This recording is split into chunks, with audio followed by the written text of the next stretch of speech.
David, last fire season we had Grampians 1, Grampians 2, Little Desert Fire.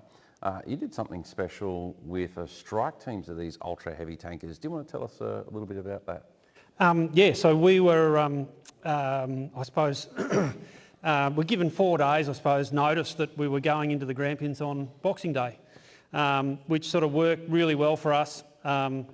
Everything sort of slotted in perfectly, all the planning, everything else went well. Wandered down into Moyston and had a quick introduction, met a few others locally, given some sort of rough orders of where we were heading to. Got ourselves onto the fire ground. We're there for sort of roughly half an hour or so. And with that, out came the fire. And we ended up with 2 fronts that essentially we fought our first one, which sort of essentially contained it into the trees.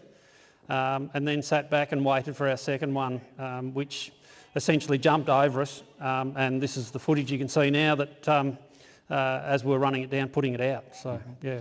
So was this Boxing Day? Yes. As we know, it was to be frank, a very horrendous fire day across Victoria and that part of the state.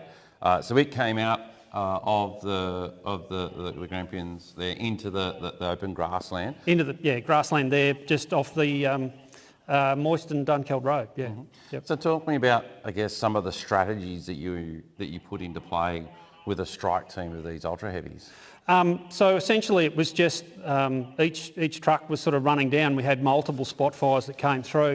So we were lucky enough that each truck essentially had their own finger of flame they were working on, which essentially just seemed like an absolute rain of fire. But the way the boys sort of all got on and took over, and whenever one truck sort of obviously ran out of water, there was another one essentially coming behind it. And it was very rare to have any more than one truck that was going for water at any one stage, sort of thing. So it was just, I've said it in other things, that it was like the perfect storm, like just everything fell our way and just worked how we needed to. Mm-hmm. So yeah.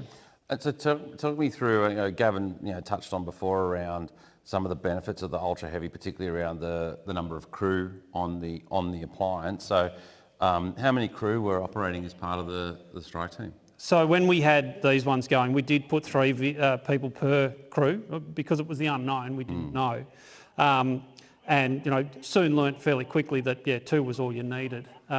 We did have a situation there at one stage where we did put 1 crew member on the back, but that was more sort of just to see whether that made any difference. But realistically, a second appliance following along behind was far better strategy than having someone on the back. So yeah. Mm-hmm.